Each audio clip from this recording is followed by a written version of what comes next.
바로 전 주일 설교 같은 본문을 가지고 말씀을 보는데요. 제목이 두려움과 허무와 공허와 죽음에서 벗어나는 방법이라는 제목을 가지고 말씀을 전하겠습니다.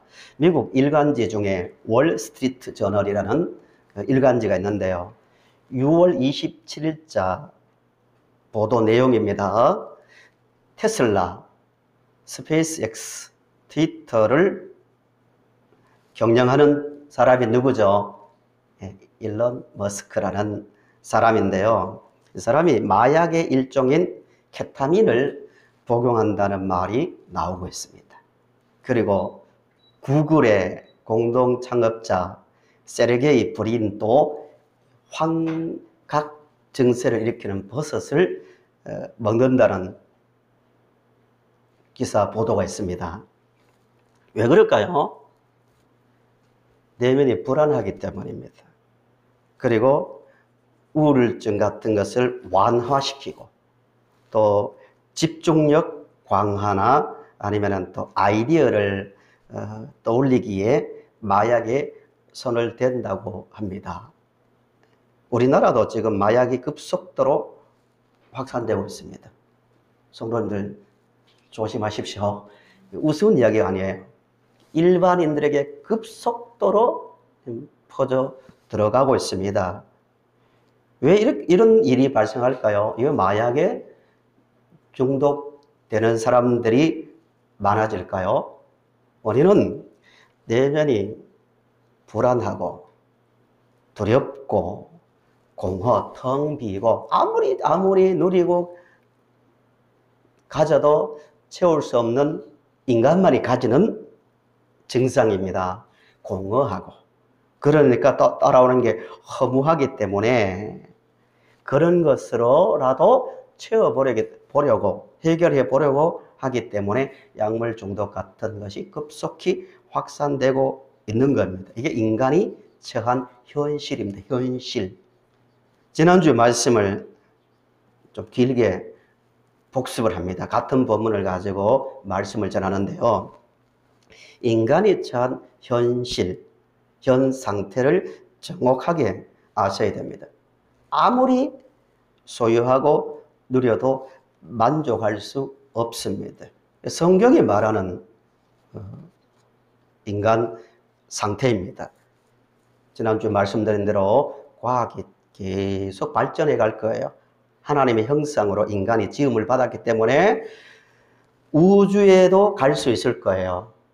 예수님이 재림하기 전이라면 계속 발전시켜서 우주 하나하나를 개척해서 지구보다 더 큰 행성을 각자에게 하나씩 떼어주고 또 농사 기술이 발전해서 같은 평수에서 지금보다 1000배를 거둬들이고 의학의 발전으로 대부분의 불치병을 다 정복해도 똑같이 불안, 염려, 두려움, 공허, 허무, 그리고 죽음을 벗어날 수 없습니다. 인간의 현실입니다.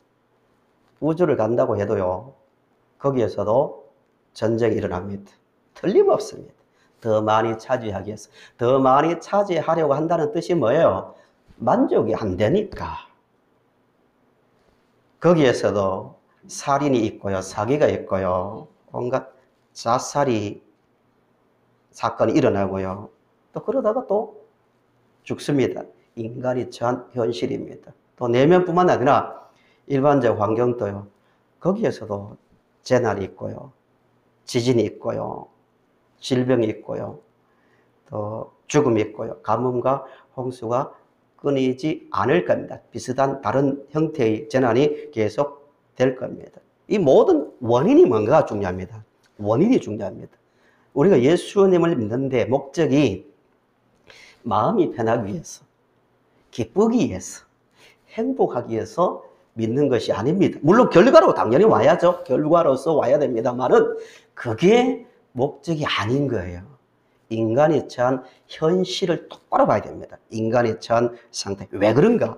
왜 인간이 이런 상태에 빠져 있는가? 딱 한 문장으로 성경은 명쾌하게 요약해 줍니다.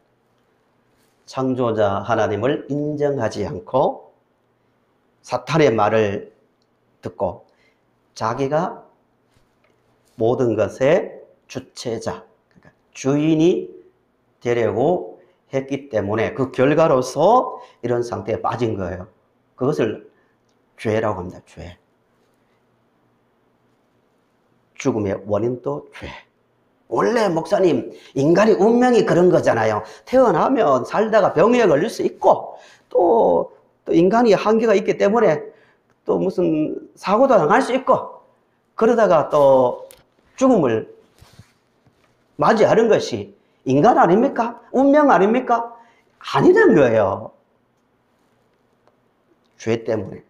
창조자이신 하나님을 인정하지 않는 것을 죄라고 하는데 그 결과로서 죽음이 왔고 질병이 왔고 살인이 생겼고 사탄의 지배를 받고 허무와 공허 가운데 살다가 죽는 것이 인간입니다. 이런 설교하면은 이런 반응을 보인다고 말씀드렸습니다. 목사님. 그런 고대의 어떤 철학적 이야기, 그런 종교적인 교리적인 이야기 말고요. 진짜 나에게 오늘 당장 힘을 주고 육체에 힘을 주고 마음에 힘을 주고 영혼에 힘을 주는 실제적인 이야기 좀 해주세요. 이런 반응을 보이는 분들이 많이 있는데요. 이런 분들을 어디에 비유했냐면은 심각한 병에 걸린 사람이 병원에 갔는데 의사가 진단을 해보니까 이거 심각한 치료하지 않으면 큰일 나는 병이거든요. 의사가 환자 말을 듣고 환자의 그대로 안 아프게 좀 해주세요 한다고 그래요? 통증 없애줄게 하고 진통제로 주고 그 먹어보니까 괜찮거든요. 통증이 없거든요. 아, 나는 행복해. 이거와 같다는 거예요. 교회에 나오는데 말씀을 듣는데 그냥 행복, 불안, 두려움 이 자체가 없어지는 것이 목적이 되어서는 안 된다는 거예요. 결과로 와야죠. 인간이 처한 그 원인, 그 부분을 정확하게 알고 그 원인이 뭐라고 했습니까? 창조자 하나님을 인정하지 않고 자기 생각대로 삶으로서 오는 결과가 죄요. 그 결과로서 이런 많은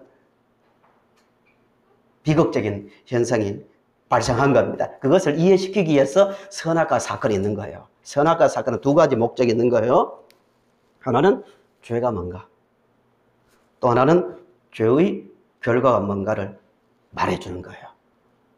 역사 이후에 많은 종교인들이, 철학자들이 왜 인간이 이렇게 불행한가, 왜 만족이 안 되는가, 왜 죽음이 안 되는가 연구하고 또 마음을 닦아도 알지 못했습니다. 그래서 성경은 시작부터 말하잖아요. 죄 때문에. 하나님을 인정하지 않았기 때문에 그 결과로서 이런 수많은 현상이 왔다라고 말합니다. 이 말을 들으면 또 하나의 또 그 반론이 생깁니다. 인본주의자들, 그리고 하나님을 믿지 않는 종교인을 포함한 모든 사람들은 이런 반응을 보입니다. 아니, 신을 믿지 않는다고. 우리가 말하는 하나님이죠. 하나님을 믿지 않는다고. 아니, 뭐, 인간이 죽게 되고, 병에 걸리고, 뭐 전쟁이 일어나고, 뭐, 지옥 간다고. 이런 독선적 주장이 어디 있는가? 말도 안 된다고. 이런 반응을 보이기 때문에 어리석은 인간을 이해시키기 위해서 창세기 1장과 2장이 있다고 말씀드렸습니다. 태초에 하나님이 천지를 창조하시니라. 이게 성경의 시작이죠. 태초에 하나님이 천지를 창조하시니라. 그 다음에 첫째 날부터 하나하나 모든 만물을 만드셨습니다. 이 관계가 인정되어야 하나님을 섬기지 않으니까 그런 결과, 그런 비극을 맞이하는 것이 당연하다고 받아들일 수 있는 거예요. 믿음의 출발은 태초에 하나님이 천지를 창조하시니라부터 시작되는 거예요. 그 믿음이 분명해야 됩니다. 그래야 동의가 되는 거예요. 하나님을 섬기지 않는 것이 죽음이고 그 결과로서 질병이 왔고 그 결과로 죄에 매여서 사탄의 지배를 받는다고 본능적 두려움 아닙니까? 영적으로. 영적인 존재에 대한 두려움은 누구나 가지고 있단 말입니다. 좀 더 쉽게 이해를 하기 위해서 인간뿐만 아니라 하나님께서 모든 만물을 만드셨는데요. 창조의 원리가 똑같아요. 예를 들어 볼게요. 지구를 포함한 해와 달과 별들 모든 행성이 지금 고정되어 있습니까? 정지되어 있습니까? 지금 계속 움직이고 있습니까? 엄청난 속도로 지금 계속 지구도 돌고 있고요. 또 모든 것이 공전하고 자전하고 돌고 있습니다. 그런데 이 지구가 움직이지 않으면요, 사람이 살 수 없대요. 그리고 태양과 지구의 거리가 조금만 가까워도 불덩어리가 되고 조금만 멀어도 얼음 덩어리가 됩니다. 달과 지구의 이 거리도요, 잘못되면요, 해일이 일어나가지고요, 지구가 물바다가 될 수 있고요, 온갖 문제가 발생합니다. 왜 그럴까요?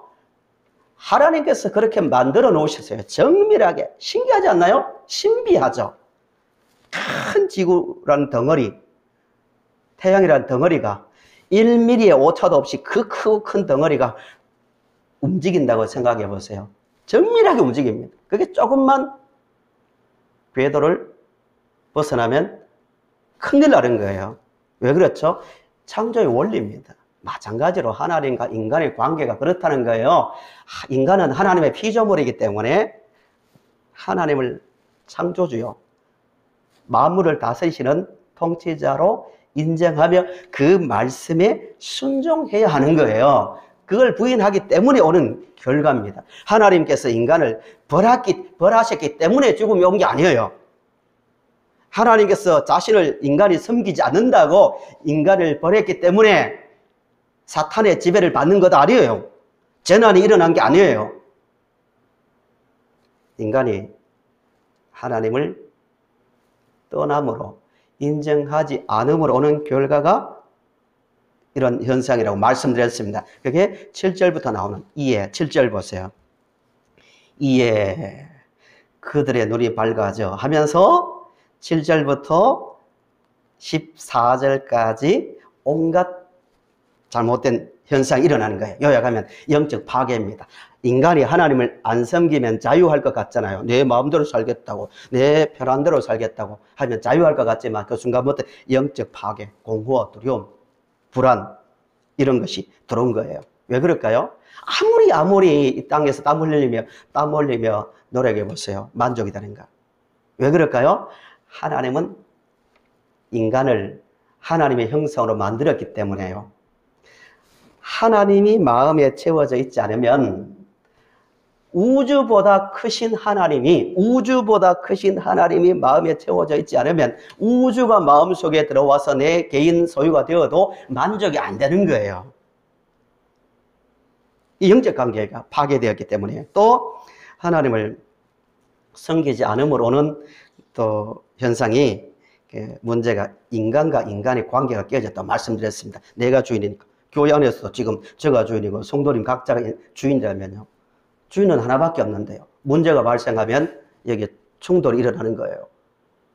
아담이 자기 아내를 보고 내 뼈 중에 뼈요 살 중에 살이라 했다가 하나님께로부터 책임 추궁을 하니까 당장 탓을 하잖아요. 하나님이 만든 여자 때문입니다. 그 여자, 이렇게 합니다. 그 여자. 지식의 파괴죠. 썩어짐의 종로로 탑니다. 죽음의 지배. 문제가 뭐냐면은 육체만 죽으면 끝나면 괜찮지만 히브리서 9장 27절에서 분명히 말합니다. 한번 죽는 것은 사람에게 정해진 것이 맞죠? 누구나 다 죽죠? 그런데 그 후가 문제예요. 그 후에는 심판이 있다고 분명히 말합니다. 하나님의 말씀입니다. 한번 죽는 것은 누구나 경험해야 되지만 그 후에는 심판이 있다고 말합니다. 이 사실입니다. 그리고 하나님을 인정하지 않으므로 인간 때문에 자연이 파괴되었습니다. 땅이 저주를 받았다. 상징적 표현이죠. 이 상태에서 우리가 살고 있는 거예요. 그러면 이 상태에서 벗어나는 방법이 뭐라고 했습니까? 하나님께로 돌아가는 거예요. 원래 그 관계, 하나님을 창조자로 인정하는 겁니다. 그것이 회복의 시작입니다. 본문을 한번 보세요. 9절을 보십시오. 9절. 우리 9절을 같이 읽어보실까요? 시작. 여호와 하나님이 아담을 부르시며 그에게 이르시되 내가 어디 있느냐라고 말합니다. 따라하실까요? 내가 어디 있느냐? 예, 하나님께서 죄를 짓고 난 다음에 아담과 하와가 숲속에 나무 뒤에 숨었습니다. 찾아오셨어요. 내가 어디 있느냐? 이 말은 하나님이 몰라서가 아니라 왜 이렇게 되었느냐 이 말입니다. 왜 죽게 되었냐? 왜 너희들이 사탄의 지배를 받고 죄의 지배를 받게 되었느냐? 이런 뜻이 담겨 있습니다. 그 인간을 회복시키려고 찾아오셨습니다. 이 믿음의 출발입니다. 구원의 시작은 사람이 하나님을 찾기 전에 하나님께서 인간에게 찾아오시는 거예요. 왜 그렇죠? 인간이 죄를 짓고 이 판단력이 파괴되었기 때문에 하나님을 알 수 없습니다. 그래서 찾아오셨는데 찾아오신 하나님은 중요한 특징이 있습니다. 세상 모든 잡신들과 구별되는 중요한 특징 중에 두 가지가 뭐냐면은 아담과 하와에게 찾아오신 하나님은 첫째는 인격자입니다. 인격자. 인간을 사랑하고 또 인간을 위하시는 분이고요. 또 하나는 하나님은 말씀하시는 분입니다. 말씀하시는 분. 매우 중요한 얘기입니다. 하나님은 우리에게 말씀하시는 분입니다. 말씀으로 우리에게 너희 왜 그렇게 되었느냐. 그러면서 인간이 그 비참한 상태에서 회복되는 방법을 말씀해 주십니다. 3장 15절을 보십시오. 3장 15절. 하나님께서 인간에게 찾아오셔서 내가 너희들 왜 그렇게 되었느냐 하고 난 다음에 중요한 약속을 하십니다. 중요한 약속. 제가 읽어보겠습니다. 내가 너로 여자와 원수가 되게 하고 내 후손도 여자의 후손과 원수가 되게 하리니 여자의 후손은 누구예요? 예수 그리스도입니다. 예수 그리스도. 는 내 머리를 상하게 할 것이요. 사탄을 말하죠. 너는 그의 발꿈치를 상하게 할 것이니라 라고 말씀하고 있습니다. 이 말씀은 내가 너희들을 구원하러 이 땅에 온다. 그리고 십자가에 달려 죽는다.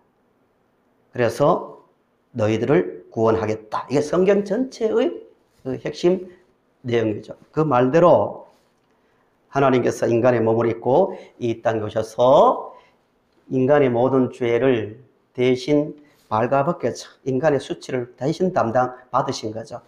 발가벗겨져 수치를 당하면서 십자가에 달려 죽으심으로 우리가 구원을 받았습니다. 이게 하나님의 약속의 그 내용입니다. 그런데 문제가 있습니다. 뭐냐면은 실제로 하나님께서 이 땅에 오셨고 실제로 우리를 위해서 십자가에 달려 죽으셨고 그래서 우리가 그를 믿음으로 실제로 죄와 사망과 사탄의 권세에서 우리는 벗어났습니다. 믿으시죠? 예수 그리스도를 믿으면 하나님의 구원의 방법인 예수 그리스도를 믿으면 사탄의 권세, 죄의 권세, 죽음의 권세에서 우리는 믿는 자는 벗어납니다. 요한복음 1장 12절 14절에 있는 말씀대로 그 영접하는 자, 곧 그 이름을 믿는 자들에게는 뭐라고 말합니까? 하나님의 자녀가 되는 권세를 주셨다고 분명히 말씀하고 있습니다. 이 구원의 진리죠. 왜냐하면 예수 그리스도께서 우리를 위해서 십자가 달려 죽으시고 부활하셨기 때문에 믿으면 우리가 구원을 받습니다. 이미 받았습니다. 그런데 문제는 이 부분이에요. 우리는 이미 구원을 받았습니다. 믿으시죠? 믿으시죠? 예, 이미. 그러나 아직 남아있는 부분이 있습니다. 이미와 아직. 한번 따라 하실까요? 이미. 힘차게 이미. 아직. 이 두 사이에 있는 거예요. 이미 우리는 구원을 받았습니다. 하나님의 자녀가 되었습니다. 그 현상을 한번 볼까요? 우리가 구원받은 그 모습이 창세기 3장과 반대되는 장면이 있습니다. 찾아보시겠습니다. 성경을 펼쳐서. 사도행전 2장입니다. 2장. 구원받은 사람들에게 나타나는 모습. 이미 구원받은 우리잖아요. 우리 교회에 반드시 이런 모습이 나와야 돼요. 개인에게도 이런 모습이 나와야 됩니다. 목사님, 저는 구원받았는지 안 받았는지 잘 모르겠습니다. 이 말 하는 분들, 하나님을 떠나 죄의 지배를 받는 인생에게도 그런 죽음의 현상, 질병 현상, 여러 가지 현상이 나타나는 것처럼 예수 그리스도를 믿고 구원받은 자에게 나타나는 현상입니다. 사도행전 2장 43절을 보세요. 190쪽, 신약 190쪽을 보십시오. 사도행전 2장 43절부터 47절 말씀입니다. 신약 190쪽입니다. 사도행전 2장 43절부터 47절. 앞에 말씀은 40절을 보시면 여러 말로 확증하며 구원하여 이르되 너희가 이 패역한 세대에서 구원을 받으라. 말대로 사도들의 설교를 듣고 여러 말을 듣고 또 구체적으로 말씀을 듣고 예수를 믿어 구원을 받았습니다. 구원받은 사람들에게 나오는 현상을 보세요. 크게 세 가지로 요약할 수 있습니다. 세 가지 특징이 나옵니다. 예수를 믿고 구원을 받으면 첫째, 하나님과 인간의 관계가 회복됩니다. 창조자 하나님과 인간의 관계가 회복됩니다. 47절을 보세요. 47절. 구원받은 사람에게 나타나는 현상.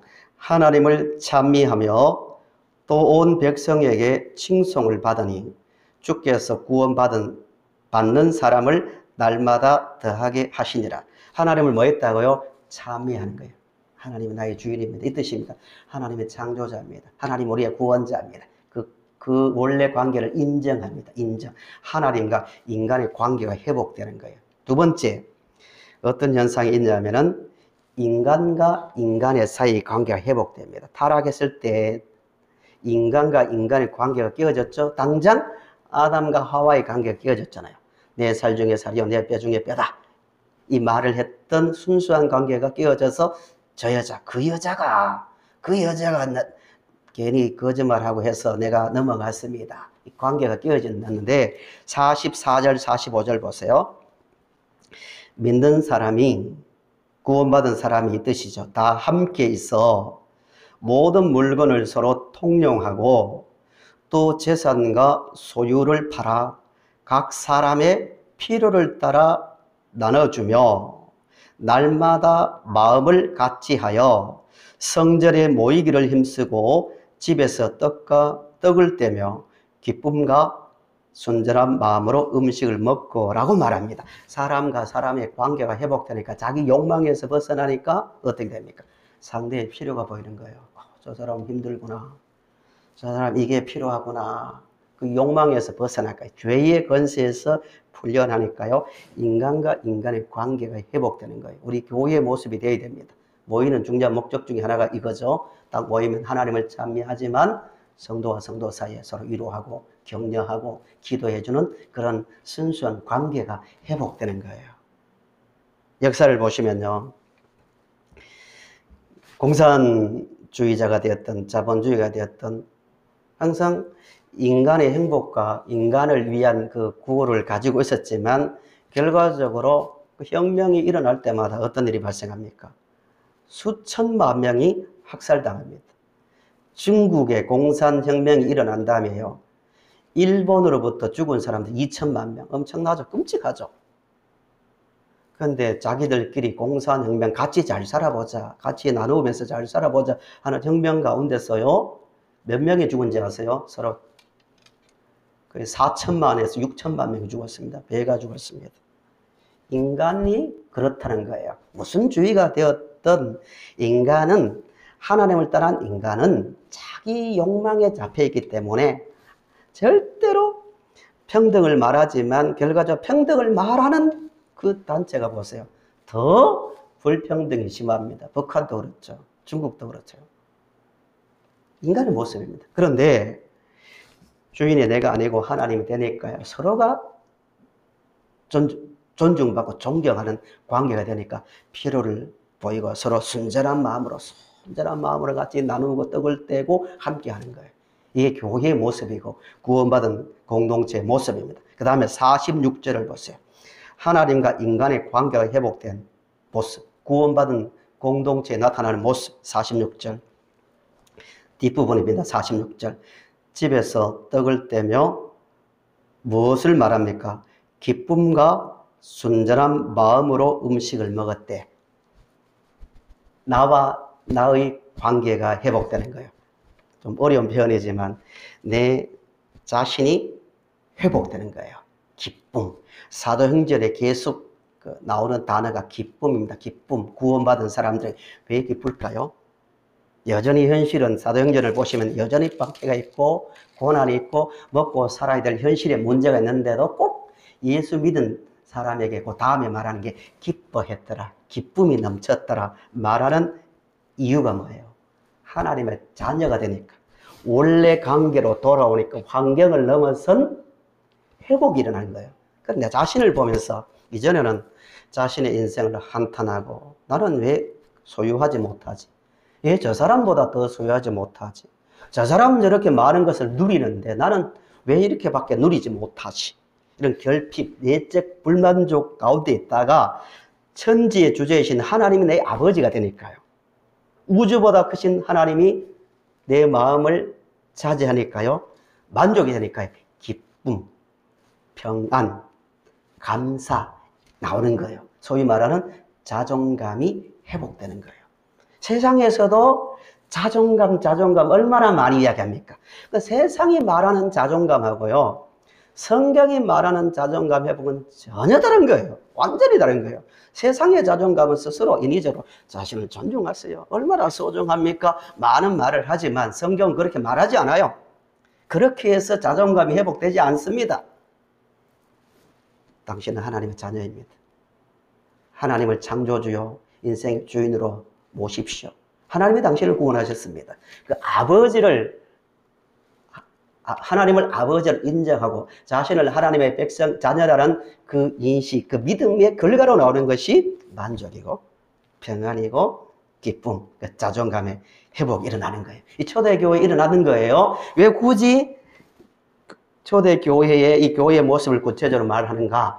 구원받으면 하나님을 아버지로 모시면 이런 모습이 나온다는 것을 말해주고 싶은 거예요. 반대가 창세기 3장 7절부터 나오는 이야기예요. 아무리 노력하고 아무리 지혜를 동원해도 절대로 인간은 죽음, 불안, 채울 수 없는 공허, 허망, 썩어짐의 종로를 하는 허무, 이런 것에서 벗어날 수 없다는 것을 보여주기 위해서 3장에서는 하나님을 떠난 인생의 모습을 상세하게 말해주는 겁니다. 우리는 이미 하나님의 자녀가 되기 때문에 하나님을 찬송하고 또 인간과 인간관계가 회복되고 자신과 자신의 관계가 회복되었습니다. 그러나 조금 전에 드린 말씀대로 아직 이게 문제예요. 아직 우리는 육신의 몸을 입고 있고 천국에 들어가지 못했기 때문에 예수를 믿지만 현실에서 오는 어려움, 갈등, 두려움이 남아있는 거예요. 이 부분을 하나하나 극복해 가는 것이 이 땅의 신앙 생활입니다. 그래서 사탄은 우리가 구원받았지만 아담과 하와에게 접근하는 똑같은 방법으로 접근해 옵니다. 야, 왜 그렇게 사냐? 왜 보이지 않는 하나님 하냐? 너 생각해봐. 현실을 육신의 눈으로 봐. 보고 판단하고 너 생각을 가지고 살아. 그게 지혜야. 그게 행복의 조건이야. 이렇게 사탄 유혹할 거예요. 사탄이 세상에서 가장 젠틀한 신사적인 존재가 사탄이라고 제가 말씀을 드렸는데요. 사탄은 정말 신사적입니다. 그러니까 잘 넘어가는 거예요. 시대마다. 생각해 보라고. 너 현실을 생각해 보라고. 이성적으로 생각해 보라고. 어떻게 사는 것이 행복인지. 너 눈에 보인 대로 살아. 이 사탄이 얼마나 우리를 존중해 줍니까? 강요 안 합니다. 너 스스로 생각해서 원하는 대로 살아봐. 정말 행복해져. 정말 자유로워. 요 말에 넘어가면 안 된다는 거예요. 하나님은 계속해서 말씀합니다. 너희가 나를 떠나서는 아무것도 할 수 없고 아무것도 아니야. 반드시 죽어. 반드시 사탄의 지배 아래 놓일 수밖에 없음을 말합니다. 그러므로 아직 우리는 천국에 들어가지 못했습니다. 아직 현실의 문제요, 먹고 살아야 될 현실의 문제 속에 살아야 될 육신을 입고 있습니다. 그럼에도 불구하고 이미 구원받은 은혜를 생각하면서요. 그래, 나는 하나님의 백성이다. 나는 천지를 만드신 하나님의 자녀다. 하나님 나를 책임진다. 그러므로 나는 하나님의 말씀대로 살겠다. 철저하게 그 고백을 하면서 살아가시기를 바랍니다. 우리 성도님 중에서 목사님 저는 기도를 잘 못해요 하는데요. 기도 중에 기도, 최고의 기도는 뭐라고 말씀드렸습니까? 주기도. 기도가 무엇인가를 말해주거든요. 그 기도를 평생을 해야 되는데 요약하면 이겁니다. 주기도문을 요약하면요. 주기도문을 요약하면 이런 거라고 했는데요. 평생 이 기도를 해야 된다는 뜻입니다. 요약하면 하나님은 누구라고요? 하나님은 창조자입니다. 하늘에 계신 우리 아버지, 하나님은 창조자입니다. 이 순간에도, 지금 이 순간에도 나의 인생을 책임지고 천지를 다스리는 창조자입니다. 하나님은 우리를 구원하신 분입니다. 하나님은 우리를 먹이시는 분입니다. 이 땅의 문제도 하나님의 손 안에 있습니다. 난 하나님의 백성이기 때문에 세상에 타인의 잘못을 용서하겠습니다. 하나님이 땅에 다시 오십니다. 다 하나님 주권을 말하는 거잖아요. 이 믿음을 굳게 잡고 살아가시면요. 이미 받은 은혜 안에서 진짜 평안, 진짜 행복을 누리며 살 수 있고요. 비록 현실에서 남아있는 영적인 싸움이 있지만 이미 승리한 싸움을 싸울 수 있습니다. 둘 중에 하나입니다. 내 생각대로 살 것인가.